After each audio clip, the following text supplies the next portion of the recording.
Hello movie lovers, আজ আমরা দেখব 2021 সালে নেটফ্লিক্সে মুক্তি পাওয়া কেট মুভির গল্প। এই মুভির মূল চরিত্রের নামই হলো কেট। তো কেট হচ্ছে একজন স্পাই, যে কিনা ভ্যারিক নামের একজনের আন্ডারে ছোটবেলা থেকেই কাজ করে। মূলত ভ্যারিক তাকে মানুষ মারার অ্যাসাইনমেন্ট দেয়, আর কেট অ্যাসাইনমেন্ট অনুযায়ী সেই মানুষটাকে মেরে ফেলে।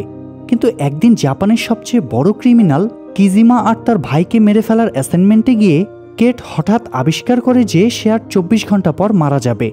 এটি জানার পর কেট কি করে সেটা জানতে হলে দেখতে হবে পুরো মুভির গল্পটি।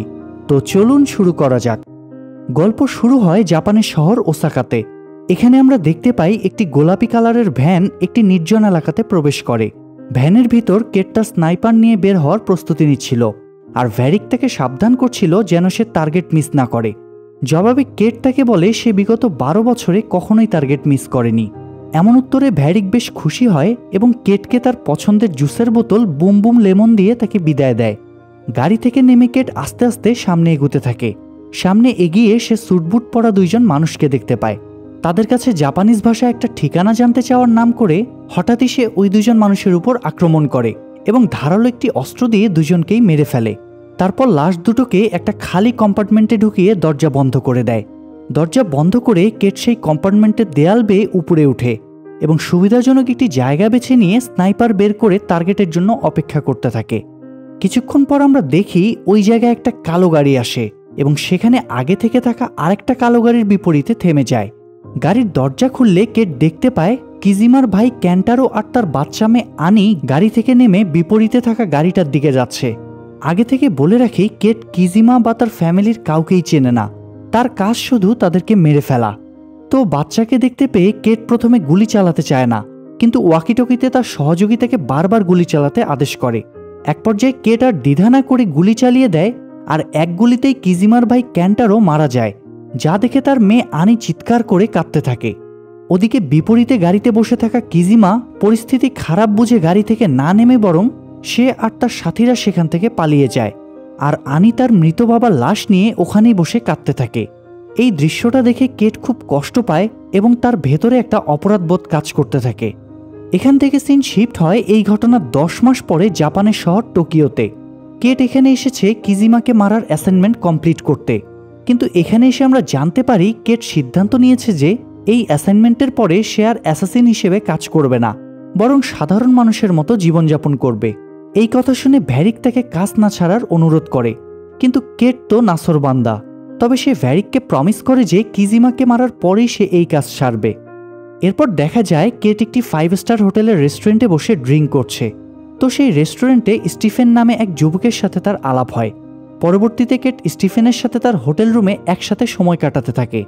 এরপর কেট রুম থেকে বের হওয়ার আগে স্টিফেনের মানিব্যাগ খুলে তার বাসার ঠিকানা মনে মনে মুখস্থ করে নেয়। এর মধ্যে ভ্যারিকের মেসেজ আসলে সে জামা কাপড় পরে সেখান থেকে বের হয়ে যায়। পরের দৃশ্যে দেখা যায় কেট একটি টাওয়ারে দাঁড়িয়ে তার স্নাইপার রেডি করে টার্গেট আসার জন্য অপেক্ষা করছে।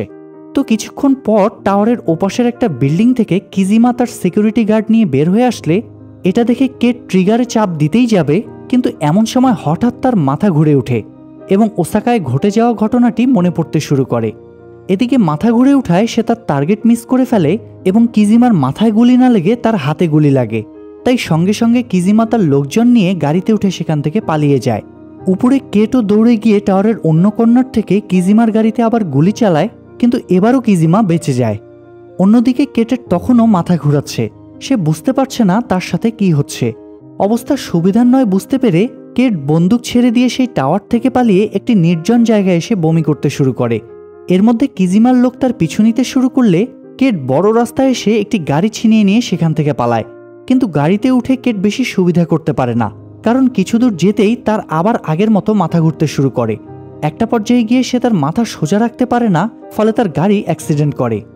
পরবর্তী দৃশ্যে দেখা যায় কেট একটি হাসপাতালের বেডে শুয়ে আছে, আর রুমের ভেতর একজন ডাক্তারকে দেখা যায়। কেটের জ্ঞান ফিরতে দেখে ডাক্তার তাকে জানায় তার শরীরে পোলোনিয়াম 204 নামের একটা বিষাক্ত কেমিক্যালের এলিমেন্ট পাওয়া গিয়েছে। এই কেমিক্যাল আস্তে আস্তে তার শরীরের প্রত্যেকটি অর্গান নষ্ট করে দিবে এবং কেটের কাছে আর মাত্র 24 ঘন্টা সময় আছে। এটা শুনে কেট পুরো শকড হয় এবং ধারণা করে যে রেস্টুরেন্টে দেখা হওয়া স্টিফেন তার ড্রিঙ্কে হয়তো এই কেমিক্যাল মিশিয়ে দিয়েছিল। তো এর মধ্যে সেই ডাক্তার নার্সকে ডাকতে বাইরে গেলে কেট সিদ্ধান্ত নেয় সে এখান থেকে বের হয়ে স্টিফেনের বাসায় গিয়ে তাকে মেরে ফেলবে। তাই সে তার বেড থেকে নেমে অপারেশন থিয়েটারের মাস্ক আর পোশাক পরে রুম থেকে বের হয়ে যায়। কিন্তু সেই পোশাক পরে সে বেশি দূর যেতে পারে না, কারণ দুজন নার্স তাকে হাসপাতালের দূষণমুক্ত রুমে যেতে বলে।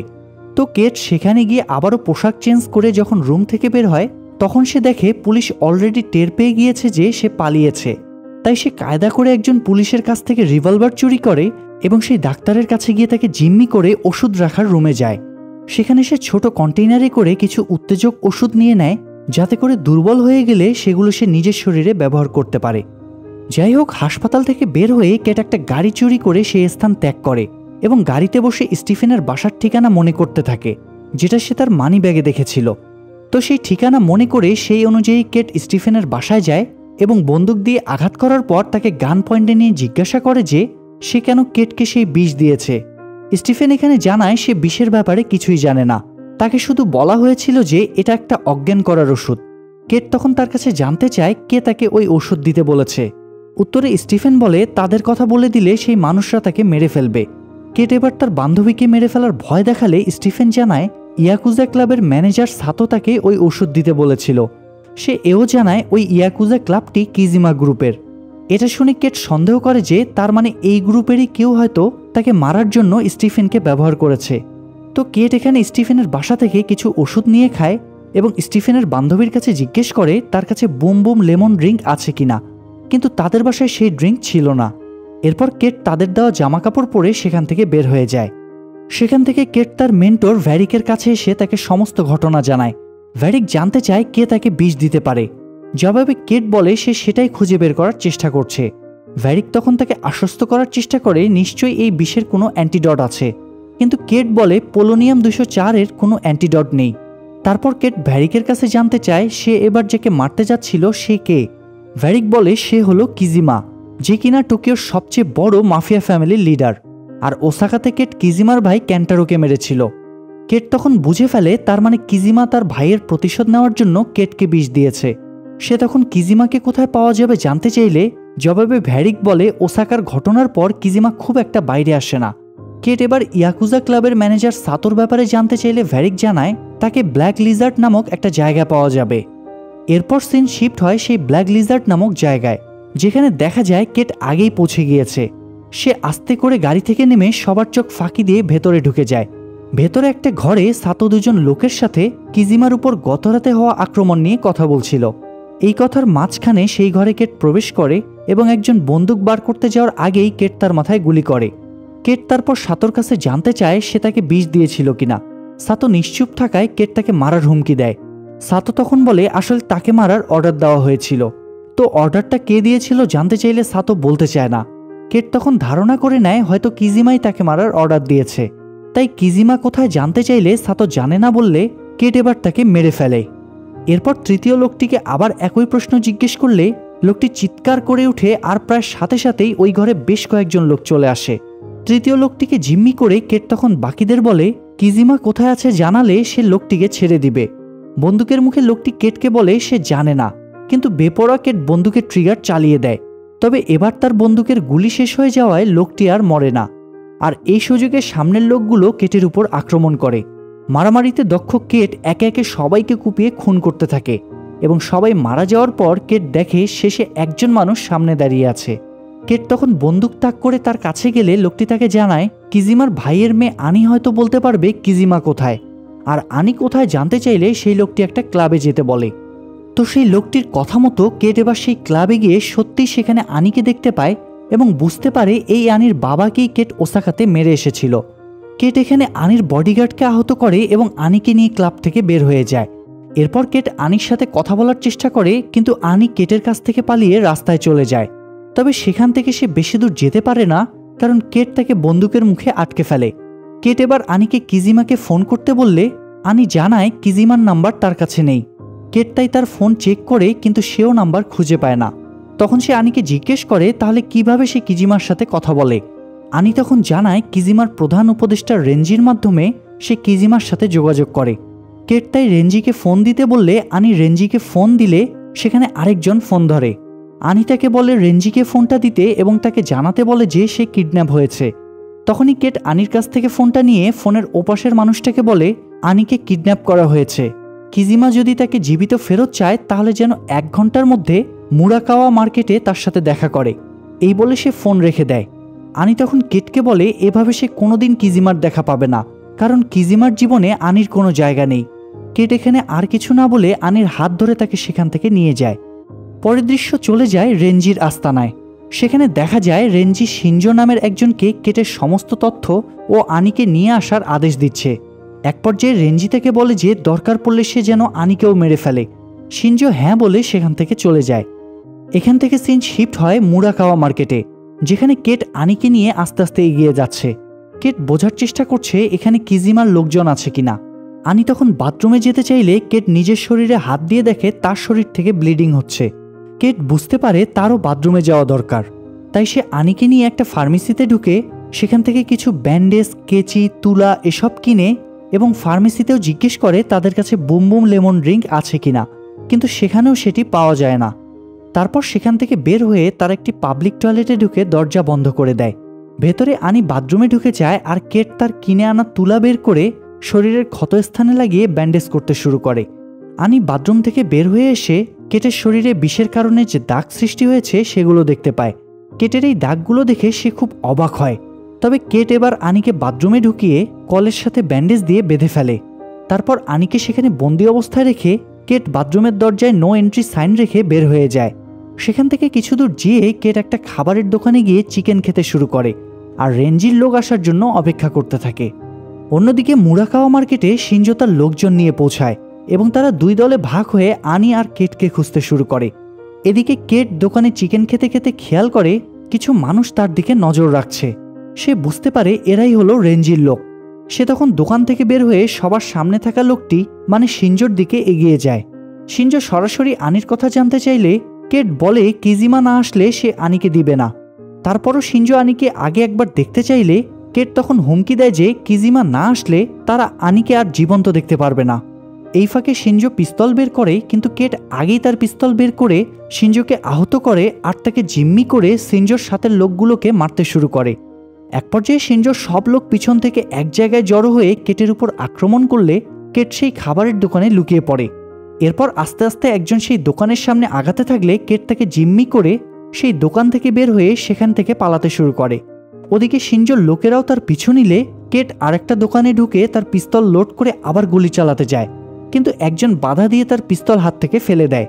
কেট তাকে মেরে সেখান থেকে পালাতে লাগলে শিনজোর লোকজন কেটের উপর প্রচণ্ড গুলিবর্ষণ শুরু করে, কিন্তু কেট ঠিকই তাদের থেকে পালিয়ে যায়।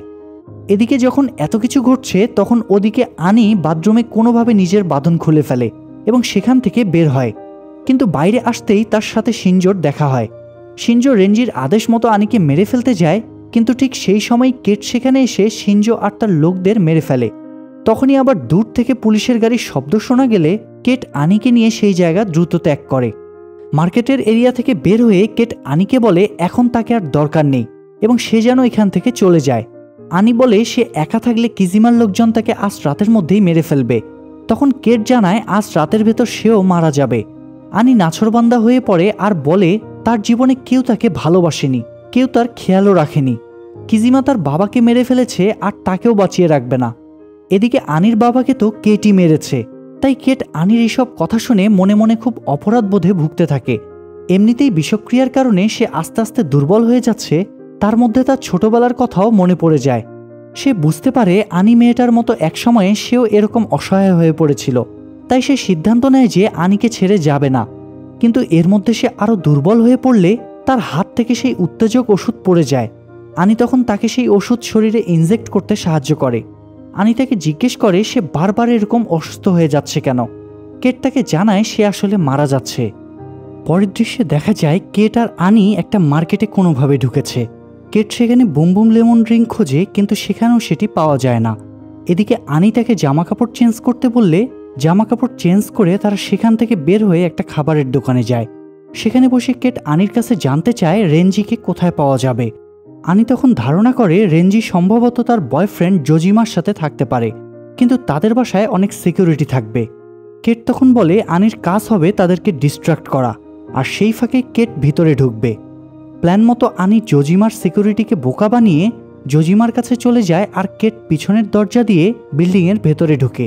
জোজিমা কিছু বুঝে ওঠার আগেই কেট বন্দুক তাক করে ভেতরে ঢুকে এবং রেঞ্জি কোথায় আছে সেটা জানতে চায়, কিন্তু জোজিমা সেটা রিভিল করবে না বলে জানায়। এর মধ্যে জোজিমা হঠাৎ কেটকে আক্রমণ করলে কেট জোজিমার সাথে মারামারিতে বেশ সুবিধা করতে পারে না। এমনকি আনি তাকে সাহায্য করার জন্য জোজিমাকে গুলি করার চেষ্টা করে, কিন্তু সেই গুলি গিয়ে উল্টো কেটের গায়েই লাগে। গুলি খেয়ে কেট আরও বেশি আহত হয়ে মাটিতে পড়ে গেলে জোজিমা তাকে পিস্তল উঠিয়ে মারতেই যাবে, কিন্তু ঠিক তখনই আনি শক্ত একটা বস্তু উঠিয়ে জোজিমার মাথায় আঘাত করে, ফলে জোজিমার সাথে সাথেই মারা যায়। তারপর আনি আর কেট জোজিমার ঘর তল্লাশি করতে থাকে। কেট ফ্রিজের দরজায় লুকিয়ে রাখা কিছু বন্দুক পেয়ে যায়, আর আনি জোজিমার ফোনের সেলুলার ট্র্যাকিং দিয়ে রেঞ্জির অবস্থান জেনে যায়। এরপর সিন শিফট হয় টোকিও রাস্তায়, যেখানে রেঞ্জি গাড়িতে করে যাচ্ছিল, কিন্তু হঠাৎ রাস্তার মাঝখানে আনি এসে উপস্থিত হয়। কিছু বুঝে ওঠার আগেই পিছন থেকে কেট গুলি করে রেঞ্জির 2 সিকিউরিটিকে মেরে ফেলে।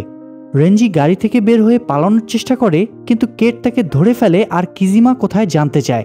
রেঞ্জি বলে সে জানে না কিজিমা কোথায় আছে, এমনকি তাদের দলেরও কেউ নাকি জানে না। আনি তখন ধারণা করে কিজিমা আসলে কোথায় থাকতে পারে। কেট তখন রেঞ্জিকে অজ্ঞান করে রেখে আনিকে নিয়ে চলে যায়। যেতে যেতে সে ভ্যারিককে ফোন করে এবং তাকে জানায় যে সে কিজিমাকে পেয়ে গিয়েছে। ভ্যারিক তখন বলে সেও আসছে কেটকে হেল্প করতে, কিন্তু কেট বলে তার আসার দরকার নেই, কারণ সে এমনিতেই মারা যাবে। তাই সে ভ্যারিককে জানিয়ে রাখে তার লাশ হটাজাকার নামক একটা জায়গার কাছে একটা বাড়িতে পাবে। এই কথা বলে সে ফোন রেখে দেয় আর একটা ট্যাক্সি নিয়ে দুইজনই সেখান থেকে চলে যায়।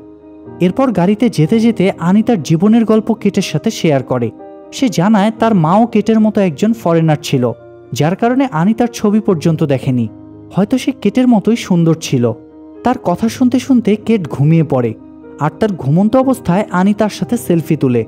কিছুক্ষণ পর ট্যাক্সি একটা বাড়ির সামনে আসলে কেটের ঘুম ভাঙে আর আনি তাকে বাইরে নিয়ে আসে। আনি তাকে বলে এটা তাদের পরিবারের পুরনো বাড়ি, এখানে তারা সবাই আগে একসাথে থাকতো। কেট মেইন গেটের কাছে গিয়ে আনিকে বলে এখানে তার জন্য অপেক্ষা করতে। আনি এতে রাজি না হলে কেট তাকে বলে সে এখনো ছোট, তাই এগুলো তার দেখার কোনো দরকার নেই। তারপর কেট আস্তে আস্তে বাড়ির ভেতরে ঢুকে। তো বাড়ির ভেতরে ঢুকে সে দেখে সেখানে কেউ নেই, ভিতরে কেবল কিজিমা পিছন ফিরে বসে আছে। কেট তাকে জিজ্ঞাসা করে যে সে তার ভাইয়ের মৃত্যুর প্রতিশোধ নিতে তাকে বিষ দিয়েছিল কিনা। উত্তরে কিজিমা বলে সে তাকে বিষও দেয়নি এবং তার বিরুদ্ধে প্রতিশোধও নিতে চায়নি, কারণ কেট তো শুধুমাত্র একজন অ্যাসাসিন।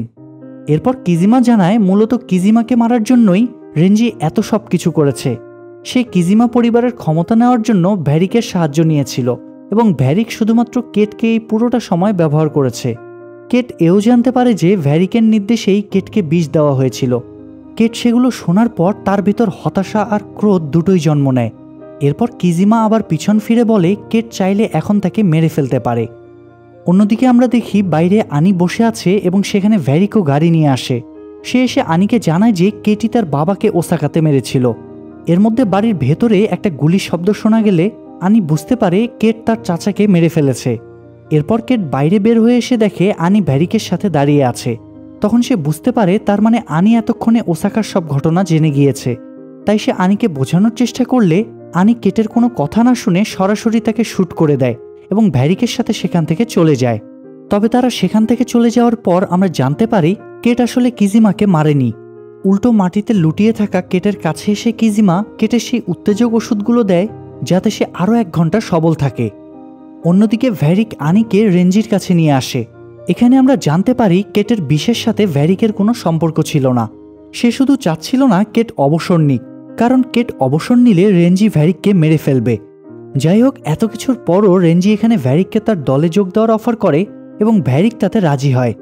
পরের দৃশ্যে দেখা যায় গাড়িতে করে কিজিমা আর কেট রেঞ্জির কাছে যাচ্ছে। কিজিমাকে বুমবুম লেমন খেতে দেখে কেটের খুব খেতে ইচ্ছে করে। কিজিমা সেটা বুঝতে পেরে তার কাছে এগিয়ে দেয়, আর ফাইনালি কেট বুমবুম লেমনের স্বাদ পায়।